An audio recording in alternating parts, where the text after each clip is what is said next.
If you with it, drop it.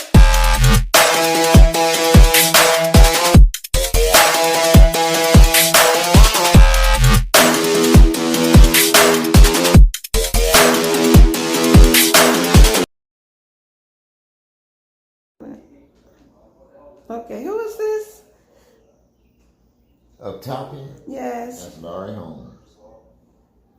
Over to the right, that's Rocky Marciano, who's 49 and 0 as a heavyweight champion. That's Mike Tyson in the center, and Muhammad Ali. I don't know why they don't have Joe Louis up there. John Johnson.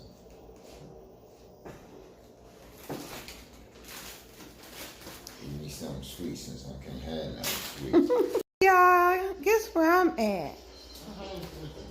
I'm over the lightweight Daryl Tyson house, and he can really get a detox treatment. Say hi, Tyson. Hello, everyone.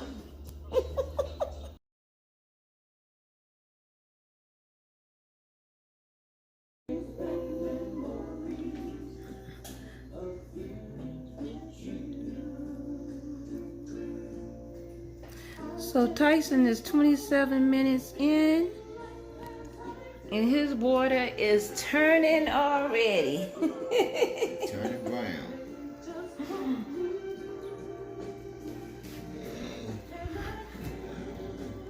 I like sweets.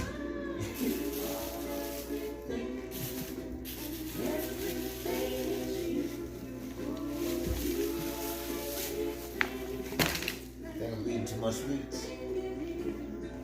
You better tell you what you eating. So we are in 25 minutes. It's a 30-minute session. And his water is turning like a orange color. So it's like his joints. And you know what type of work he used to do? Doing that boxing. Yeah, that's You see his belts behind me? I'm sorry. It's like sweets. It's the joints.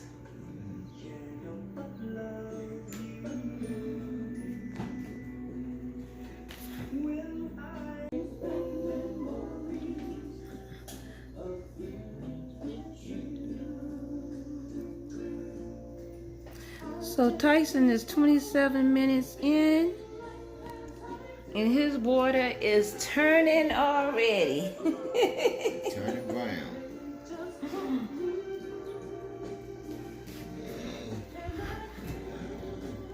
I like sweets.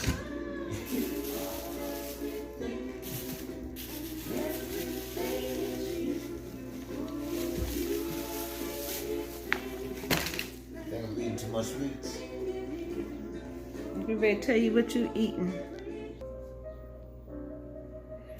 So we are in 25 minutes. It's a 30-minute session. And his water is turning like a orange color. So it's like his joints. And you know what type of work he used to do? Doing that boxing. Yeah, that's You see his belts behind me? I'm sorry. It's like sweets. It's the joints.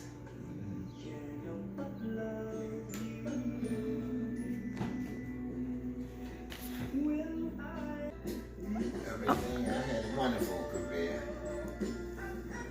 I did all the proper things I'm supposed to have been doing. I ate right, got my rest, slept right, didn't hang out. Any of that. Never drink, never smoke, never got high, don't eat pork. Alrighty All the now. proper things I'm supposed to be doing for my career. That's probably why I last so long, about 24, 25 years of boxing. And that's kind of hard to do when you're a professional fighter. Turned pro at 21, stopped my career at 45 years old.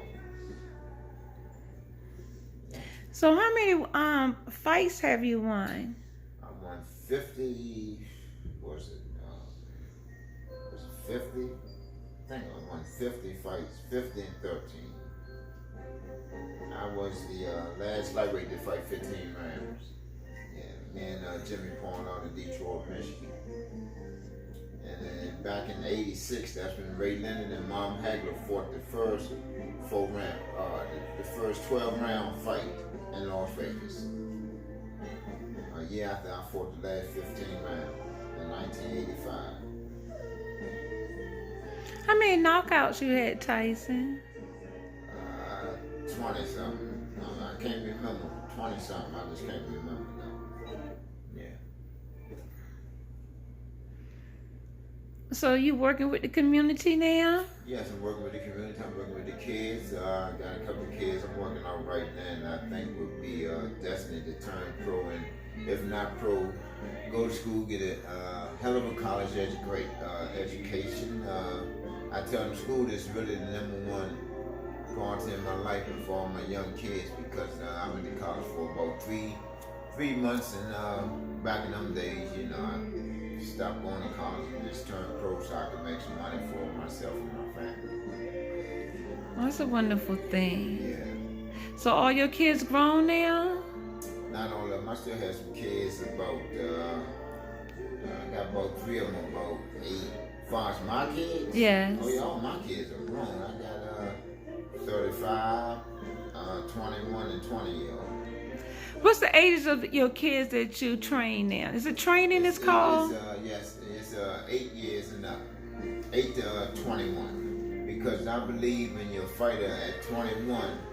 By then, if you know you're not going to turn pro or whatever, I don't think you should be sitting in the ring with the younger kids that, you know, make a young man feel a little mad because, you know, kid may be 18 years old and he beats you 21. I think you should step up to the next level, which is a professional. Yeah. Do you want to give a shout out to the community center you work at? Oh, I would love to do that. I work at Langdon Recreation over there by the Chuck Brown Memorial. Matter of fact, this Saturday, my brother will be giving me, Tyrone, Ed, and Larry a little like pre-dinner thing over there and passing out some awards for my luscious career that I had, and also Ty was my promoter / manager, and Ed and Eddie Vance and Larry Ballard was always there to show me good support. That's great. So you're going to be happy on that day. Yeah, I will be happy, you know, because it all started from the House of Champions on George Avenue and Mott Street. I started there with one of the famous amateur coaches in the world named Robert Papigalt, which everybody should remember him and know him. He trained George Foreman to a gold medal back in 1964. Was it 64, 68? It may have been 68. Yeah, it was 68. And I had a good manager back in them days named Norman Smith. He was a good fighter himself. He taught me a lot of slick moves as far as being a fighting things like that. But my main source of my source was Bobby Brown, who was my professional trainer. After I became 6-1 in my life, Bobby Brown came into my life and really turned my whole life around. So he taught me everything I know as far as a professional boxing. That was a wonderful thing. That was a great thing. I got a lot of good memories about my career, you know, because my career, to me, was a stand-up career. I did everything that a fighter's supposed to have done for itself as a fighter. You know, I wasn't too hard-headed, but I got hard-headed at sometimes. Did some things that I shouldn't have done. But I paid the price. Like for one, back in 1981, just before I turned pro, I fought the great Pernell Whitaker, whose name is gone, as we all know, as Sweet Pea Whitaker. And I was the only guy back then in the Olympic trials lost to him 3-2. And he went on and won the gold medal, and I went on and turned pro. So we had a big thing in Atlantic City, me, him, and his little entourage and mine. But me and him supposed to been fighting, and he said, no, I'm not gonna fight Tyson, because I'm moving up to 140. So I never got a chance to get that revenge back when I lost him in the Olympic trials. So I want to say to Sweet Pea political family and everybody, let him rest in peace. He was a hell of a fighter. He was a hell of a science in that ring, and he knew exactly what he was doing, and I really admire him. That was great. Yeah. Okay, we 18 minutes in. Let's look at your detox at the moment. And what do we see? The joints still. The joints in the red. No, it's mostly orange. All I see is orange mostly. Sugar. So that's cool. And the white bubbles. And guess what that is? What's that? That is the yeast, like bread. You eat some bread at times? No, I ain't had a lot of bread, but I had wheat toast. And they say wheat toast today. detox. Yeah. Yeah, I had some wheat toast today, yeah. I had a tuna fish sandwich to be exact. And on wheat toast. Okay. Are your kids hard to learn? Are they real easy to teach? As far as my boxing Right. kids, Exactly. I'm sorry. some of them are a little stubborn and some of them a little hard-headed, but once they get it down pat, and they know exactly what I want them to do, because everything come off the jab. So, and I stays on top of them exactly with their dedication to boxing, as far as their conditioning, and they rest in the understanding of a fighter. It's just some things you can't do as a fighter, like run the streets and drinking a lot of sodas and staying out partying with the girls. It's just, if you're gonna be serious about your career, you have to go forward in what you're really doing and have a destiny for yourself to say, I want to be a world champion. I just want to be, let's say, a good fighter. And just being a good fighter to me is not enough. You should always reach for the top and try to be a champion in whatever it is that you'll do. It's that you'll feel good with yourself. So a lot of my young kids, I try to teach them the basic first, the jab, the 1-2, 2 jabs right hand, because everybody cannot throw the hook as good as I want them to or whatever. So I always try to teach them to move their head, not their shoulders. And I think I have some young kids up on the rise, and I think gonna be pretty good.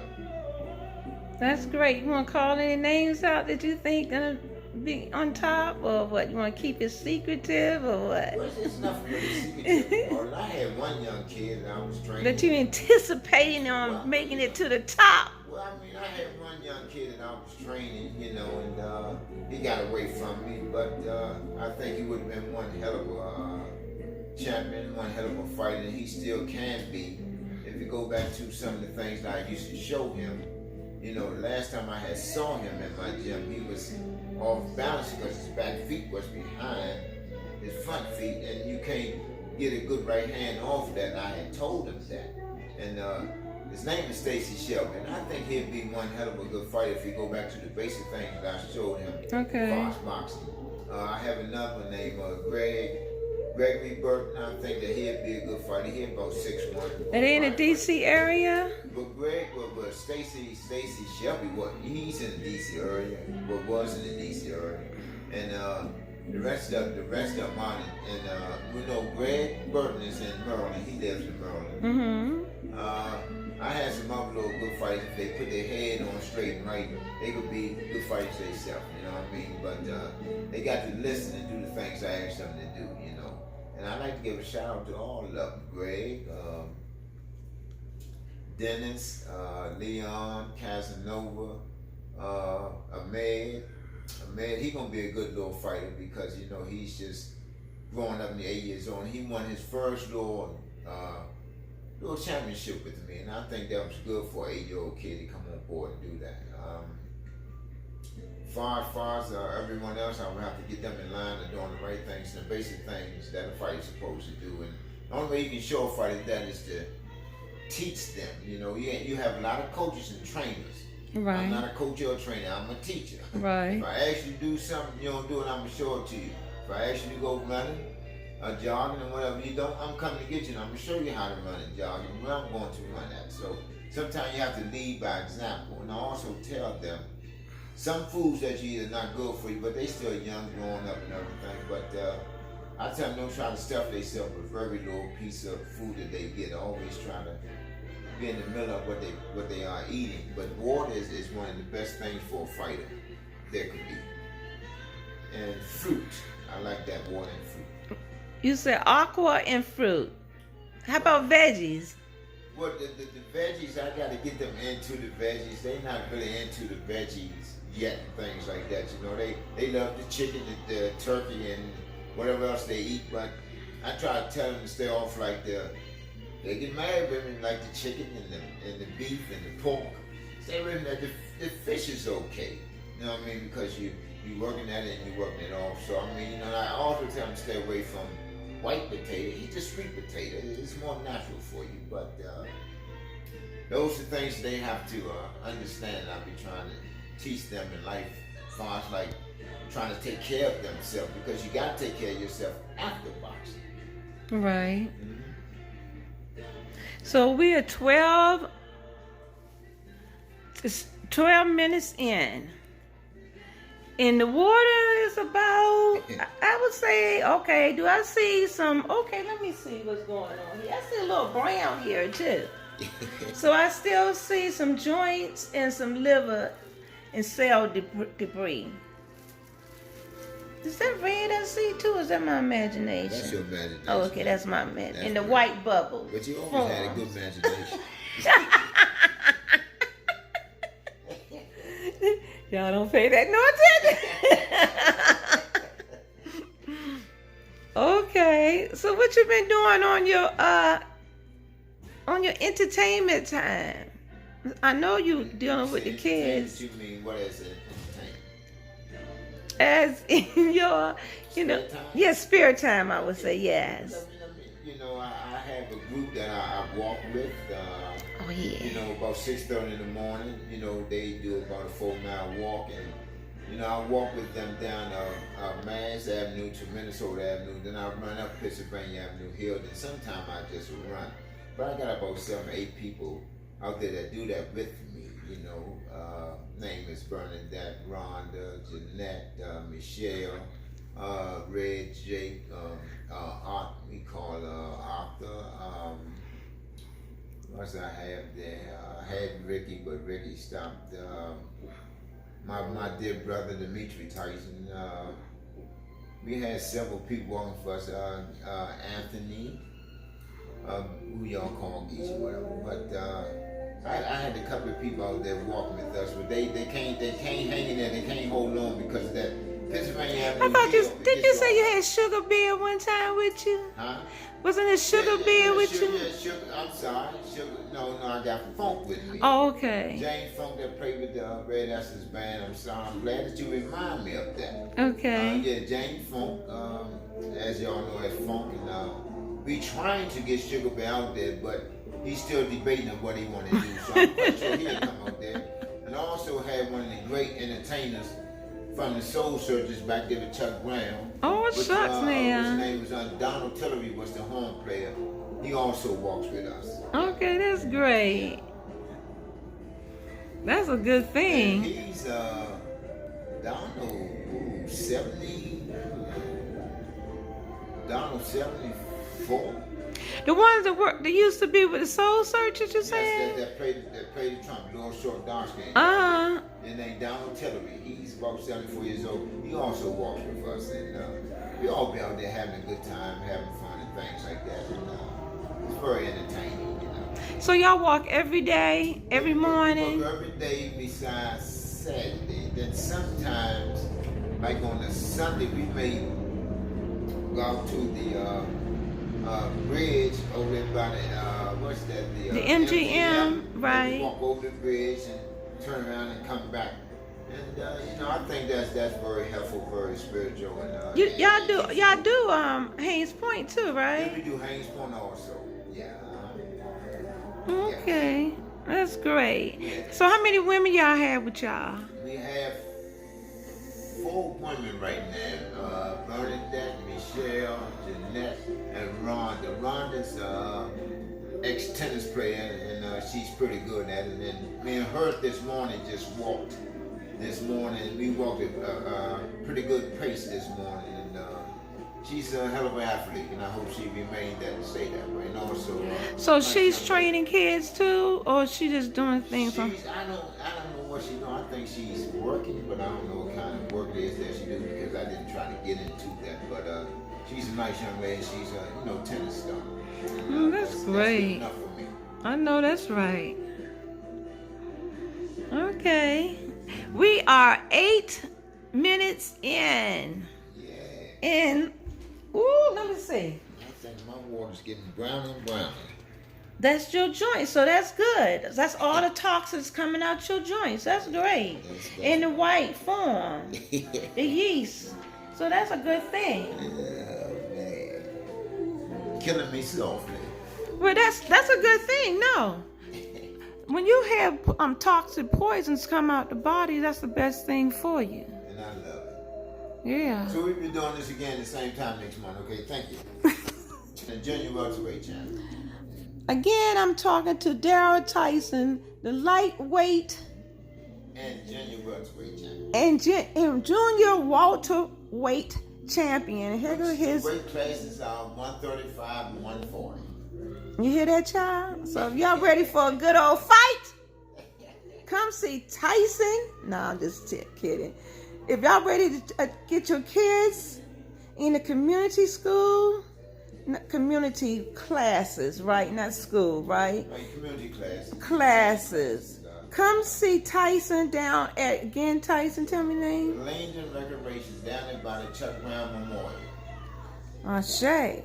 20th Street, Northeast, 218. The address is, 2019 20th Street.